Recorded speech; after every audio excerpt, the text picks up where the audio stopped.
Hello বন্ধুরা, আমি একটু কাজে গিয়ে এত গরম লাগছিল, মনে হলো একটা মাটির কলসি কিনি। তো ভিআইপি মার্কেটে গেছিলাম। ওখানে এত মাটির জিনিস বিক্রি হয় কিন্তু ভীষণ কস্টলি, মানে দামটা একটু বেশি নেই, কিন্তু আপনি সব জিনিসই পাবেন।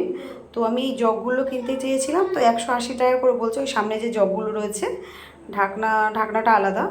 তো জগগুলো আর এই লম্বা বোতলগুলো 100 টাকা করে চাইছিল। তো আর এই যে কলওয়ালা যে মাটকাগুলো আছে, মানে জ্বালাগুলো, ওগুলো 200 টাকা করে চাইছিল। তা আমি সব কিছু দেখে টেখে আমার মনে হলো থাক, এগুলো ফালতু তো কিনে লাভ নেই, খাবো কিনা তার ঠিক নেই, ফ্রিজের জলই খাই। তো মনে হলো থাক, টুকটাক করে কয়েকটা ছোটো বাসনপত্র কিনি, ইউটিউবে একটুখানি খেলা করব।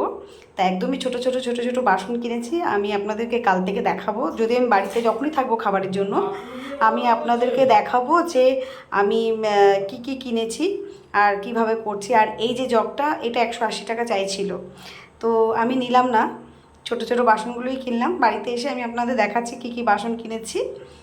তো এই যে 3টে বাটি কিনেছি, একটা হাঁড়ি কিনেছি, একটা গ্লাস কিনেছি, 2টো চামচ কিনেছি একদম ছোট ছোট, খুবই সস্তায়। কিন্তু এই যে সামান্য মাটির জিনিস, এগুলোই 90 টাকা 80 টাকা পিস, 110 টাকা নিয়েছে এই 2টো সেটে।